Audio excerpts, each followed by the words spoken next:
सर्वप्रथम सर्वांना श्री स्वामी समर्थ.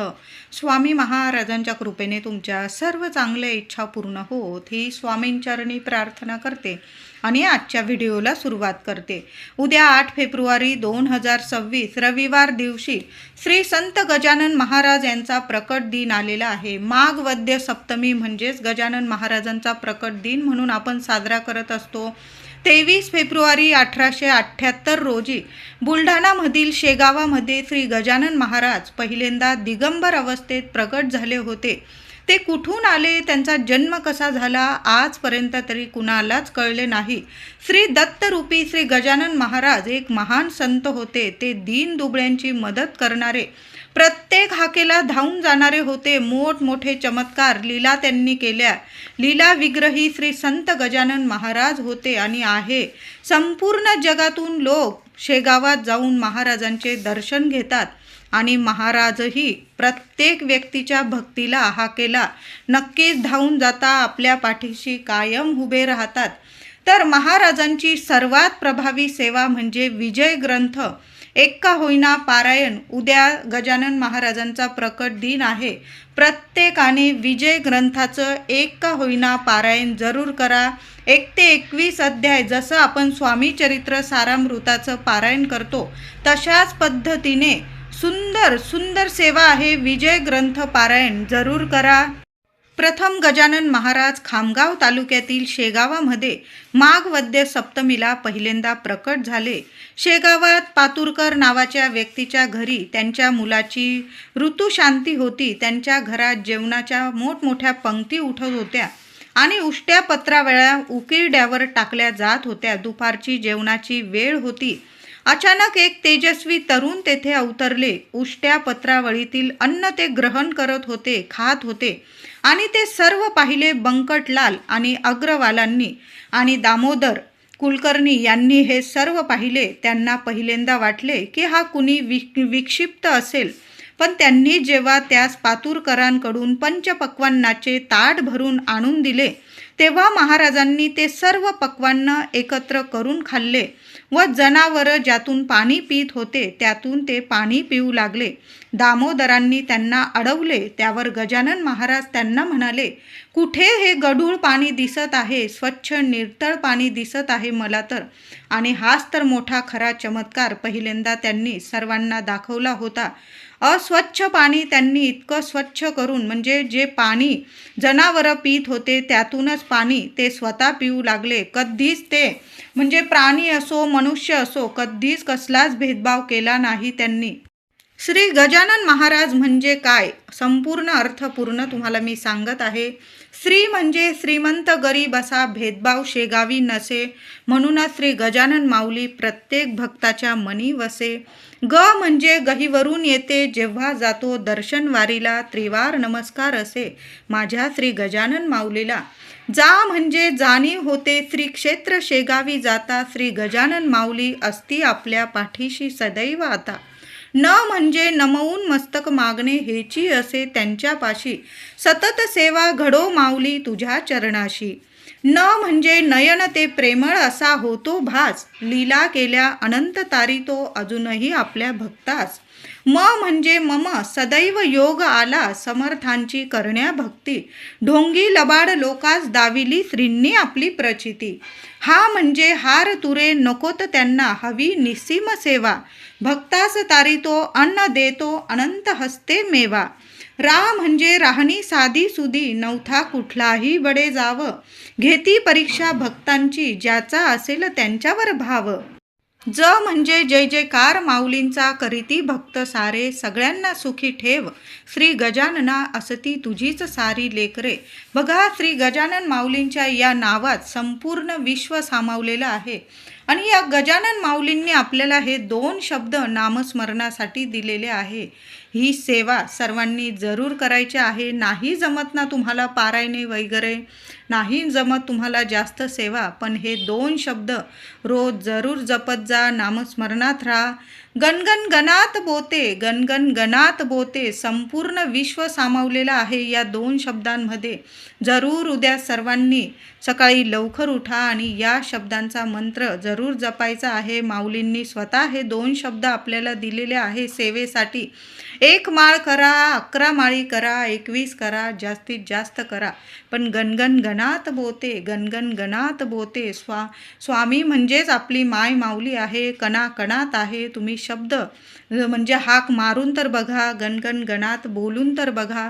उद्या माऊली कोणत्या ना कोणत्या रूपात येऊन तुम्हाला जरूर दर्शन देऊन जाईल. कितीही संकट असू द्या तुमच्यावर, तारून नेतील, सर्व संकटातून मार्ग काढून देतील. बघा, खऱ्या मनाने हाक मारली ना गजानन माऊली जरूर जरूर येतात आणि आपली मदत जरूर करतात. तर उद्या गजानन महाराजांचा प्रकट दिन आहे. सर्वांनी लवकर उठायचं आहे आणि आंघोळीनंतर सूर्यनारायणाला अर्घ्य द्यायचं आहे. महिलांनी उंबरठा पूजन करा. नाही तुम्हाला हळदीचं लेपन करायचं, पण हळदी कुंकू वाहून आपण उंबरठ्याची पूजा जरूर करायची आहे.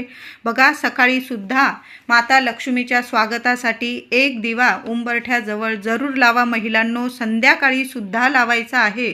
उद्याचा दिवस खूप शुभ आणि महत्त्वाचा आहे. गजानन माऊलींचा प्रकट दिन आहे, जन्मदिवस आहे. म्हणून उद्या सर्वांनी महिलांनो आपल्या मुख्य दाराशी जरूर दिवा लावायचा आहे. त्याचबरोबर तुळशी माऊलीची सुद्धा साक्षात श्रीहरी विष्णूंचंच रूप आहे गजानन माऊली.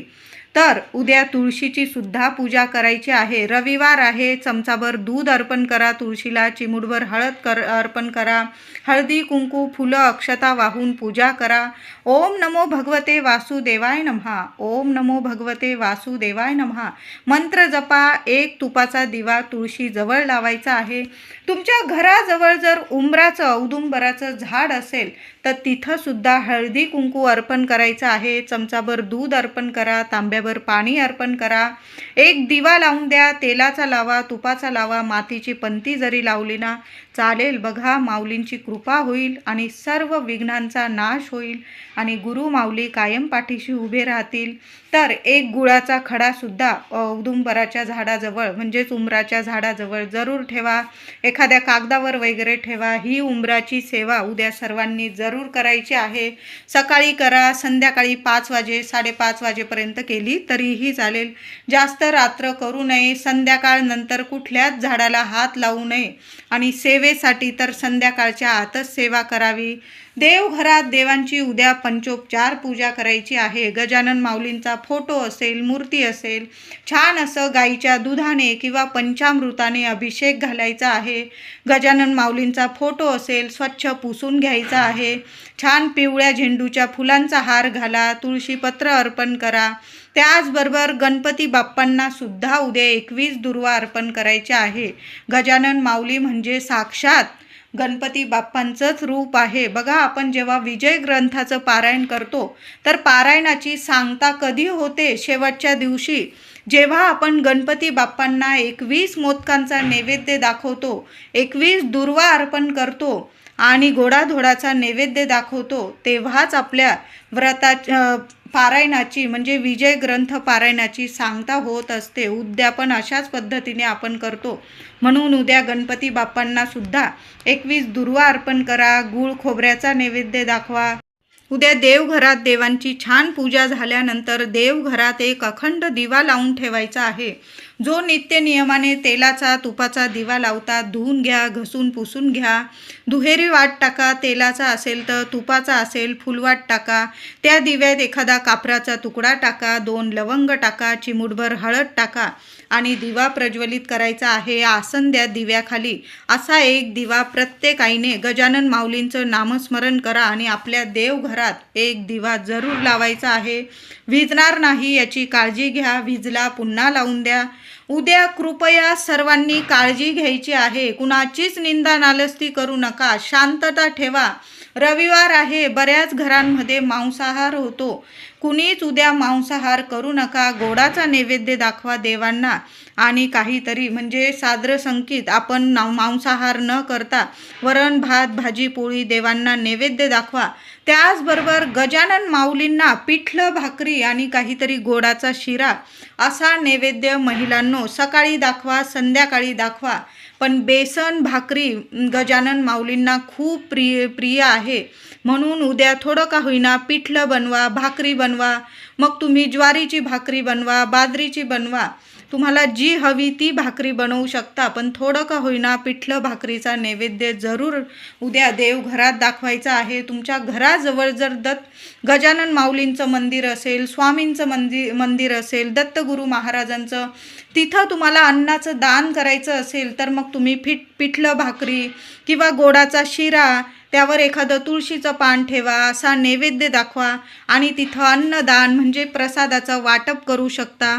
खूप सुंदर अनुभव येतील. काय सांगावं, कोणत्या रूपात येऊन आपला नैवेद्य, आपला प्रसाद गजानन माऊली ग्रहण करून जातील. म्हणून उद्या थोडा का होईना गोडाचा शिरा किंवा पिठलं भाकरी, तुम्हाला अजून काही नैवेद्य द्यायचा असेल, मंदिरात अर्पण करायचा असेल, दानधर्म करायचा असेल तर अन्नदान सर्वात श्रेष्ठ दान आहे. म्हणून अन्नदान करायचं आहे. एखाद्या गरीबाचं पोट भरेल ना, उद्या एवढं तरी अन्नदान जरूर करा. त्याचबरोबर कुणाला पाण्याचं दान करता आलं तुम्हाला तर पाण्याचं सुद्धा दान करा. उद्या गाईला सुद्धा ताजी चपाती घ्यायची आहे, तूप लावा, गूळ ठेवा आणि गाईला सुद्धा स्वतःच्या हाताने हा नैवेद्य खाऊ घाला. नाही, तुम्ही फक्त पिठलं भाकरी बनवलेली आहे, गाईला ताजं पिठलं, थोडीशी भाकरी, गोडाचा शिरा असा सुद्धा तुम्ही नैवेद्य, माऊलींचं नाव घ्या, गजानन माऊलींचं, आणि गोमातेला सुद्धा नैवेद्य खाऊ घालायचा आहे. बघा, आणि एखादा कुत्रा मिळाला तुम्हाला तर कुत्र्याला सुद्धा, एखाद्या श्वानास सुद्धा ताजा नैवेद्य, ताजी भाकरी घ्या, तेल लावा किंवा चपाती घ्या, तेल लावा आणि कुत्र्याला सुद्धा नैवेद्य खाऊ घाला. बघा, तुम्हाला उद्या जर विजय ग्रंथाचं पारायण करण्यासाठी पोथी आणायची असेल, उद्याचा दिवस खूप सुंदर आहे. एखादी पोथी तुम्हाला जर नसेलच की तुम्हाला विजय ग्रंथाचं पारायण करायचं आहे आणि तुमच्याकडं पोथीच नाही तर उद्याचा दिवस खूप सुंदर आहे. उद्या पोथी घेऊन यायचं आहे आणि उद्या विजय ग्रंथाचं पारायण, 1 दिवसाचं पारायण जरूर करा. तुम्ही 1 दिवसाचं पारायण करू शकता, 3 दिवसाचं पारायण करू शकतात किंवा 7 दिवसीय अशा पद्धतीने सुद्धा पारायण करू शकता. 1 दिवसाचं पारायण म्हणजे 1 ते 21 अध्याय, एक मांडी वाचायचे, आसन घेऊन बसा, तुपाचा दिवा लावून द्यायचा आहे, दिवा चालूच ठेवायचा आहे. 3 दिवसाचं पारायण करत असाल तुम्ही तर उद्या 7 अध्याय वाचा, परवा 7 आणि तेरवा 7, म्हणजे असे 3 दिवसात 7 21 अध्याय तुमचे पठण होऊन जातील. 3 दिवसाचं पारायण होईल. तुम्ही 7 दिवसांचं पारायण करत असाल तर रोज तुम्हाला 7 दिवस 3 अध्याय वाचायचे आहे. रोज 3 अध्याय वाचले, 7 दिवसात तुमचं महाशिवरात्रीपर्यंत एक पारायण तरी पूर्ण होईल. जेवढी सेवा होईल ना तेवढी करा. गणगण गणात बोते, गणगण गणात बोते मंत्र जपत राहा. जेवढी सेवा होईल मनापासून करा, पण जरूर करा. अनुभव आल्याशिवाय राहणार नाही. आता बऱ्याच लोकांना श्री गजानन महाराज, श्री गजानन विजय ग्रंथ पारायण कसे करावे, पारायणाचे नियम काय आहे, तर साधे सोपे, आपण जसं श्री स्वामी चरित्र सारामृताचे जसे साधे सोपे नियम पाळतो ना तशाच पद्धतीने हे सुद्धा पारायण करायचं आहे. तसं आपण स्वामी चरित्र सारामृताचे पारायण करतो, जसा अनुभव येतो ना तशाच पद्धतीने माय माऊली सुद्धा आपल्याला प्रचिती जरूर देत असते. जी व्यक्ती पारायण करत आहे त्यांनी मांसाहार, मद्यपान करू नये. वाचनाची वेळ ठरवून घ्यायची आहे आणि पहिल्या दिवशी संकल्प करून घ्यायचा आहे. संकल्प तुम्ही मंदिरात जाऊन सुद्धा करू शकता. नाही, गजानन माऊलींचं मंदिर तुमच्या घराजवळ, स्वामींचा मठ आहे, तिथं सुद्धा एक नारळ, खडी साखर अर्पण करा. गजानन माऊलींचं नामस्मरण करा की मी एवढे पारायण करत आहे, कशासाठी करत आहे, तुम्हाला काय इच्छा आहे बोलून घ्या आणि खडी साखर आणि नारळ तुम्हाला अर्पण करायचं आहे. आणि सांगता, ज्या दिवशी तुमच्या पारायणाची सांगता येईल, तुमचं पारायण पूर्ण होईल त्या दिवशी सुद्धा तुम्हाला मंदिरात जाऊन एक नारळ आणि खडी साखर अर्पण करायचं आहे. तुम्ही काही आणखीन नैवेद्य तुम्ही दानधर्म करणार असाल, एखाद्या गोरगरिबात जेव घातलं, तुम्ही देवळात तुम्हाला नैवेद्य द्यायचा आहे. अशा साध्या सोप्या पद्धतीने तुम्ही पारायणाची सांगता करू शकता. संकल्प तुम्ही मंदिरात करा किंवा घरात पळीभर पाणी उजव्या हातात घ्या, फूल ठेवा, त्यावर थोड्याशा अक्षता ठेवा, बोलून घ्यायचं आहे. तुमचं नाव बोला, गोत्र बोला आणि तुम्ही किती पारायण करत आहात, कशासाठी करत आहात ते बोलून घ्यायचं गजानन माऊलींना. आणि ते पाणी आपण तांबणात सोडायचं आहे. नंतर तुम्ही ते पाणी एखाद्या झाडास घालायचं. अशा साध्या सोप्या पद्धतीने संकल्प करू शकता तुम्ही. तुम्ही 1 पारायण करू शकता, 5 पारायण, 7 पारायण, 11, 21, 51 जास्तीत जास्त जेवढे पारायण करायचे तुम्ही करू शकता. 1 दिवसाला 1 पारायण केलं, 21 दिवसात तुमचे 21 पारायण होतील. 51 दिवसात तुमचे 51, 101 दिवसात म्हणजे रोज जर 1 ते 21 अध्याय वाचले ना तुम्ही, अगदी सुंदर अनुभव येतात. अशा साध्या सोप्या पद्धतीने तुम्ही पारायण करू शकता. किंवा रोज 7 अध्याय वाचत असाल तुम्ही, 3 दिवसात तुमचं 1 पारायण होईल. आता लहान लेकरं आहे, नाही जमत, रोज 3 जरी अध्याय वाचले ना, 7 दिवसात 1 पारायण होईल तुमचं. महिलांनो, दादांनो, जेवढी होईल तेवढी सेवा करायची आहे. रविवारी श्री गजानन महाराजांचा प्रकट दिनी आपण देवपूजा करताना, देवपूजेत जो दिवा प्रज्वलित करणार आहोत, दिवा लावताना हे 2 शब्द जरूर बोलायचे आहे. कितीही मोठा शत्रू असू द्या, गुडघे टेकेल, माफी मागेल तुमची आणि तुमच्या मुलांच्या आयुष्याचं सोनं होणार आहे.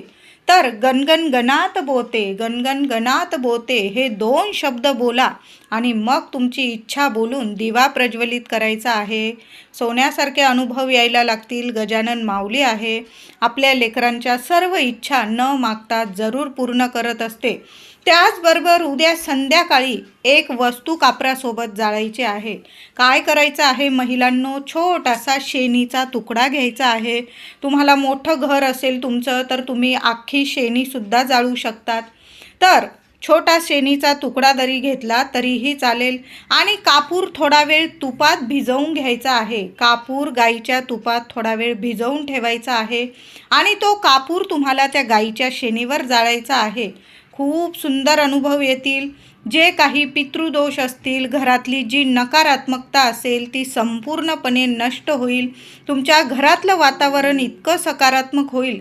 घर भाड्याचं असो, स्वतःचं असो, उद्या संध्याकाळी गाईच्या शेणीवर कापूर जाळायचा आहे. त्या शेणीवर कापूर जाळताना तुम्ही त्यावर लवंग जाळू शकतात किंवा पिवळी मोहरी टाकू शकतात, त्यावर जाळू शकता.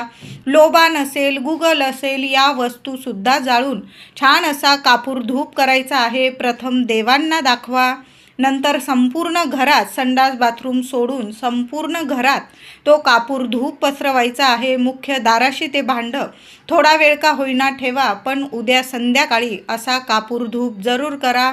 नुसता कापूर, तुपात भिजवलेला कापूर जरी गाईच्या शेणीवर जाळला ना तर घरातले पितृदोष तर दूर होतातच, पण वास्तूसुद्धा आपली प्रसन्न होते, दैवी सकारात्मक होते आणि अशा घरात माता लक्ष्मी धावत येते, स्थिर स्वरूपात वास करते. कायमच्या आर्थिक टंचाई असेल, तुमच्या काही अडचणी असतील, कायमच्या संपून जातील आणि तुमच्या घरात अखंड लक्ष्मी नांदेल.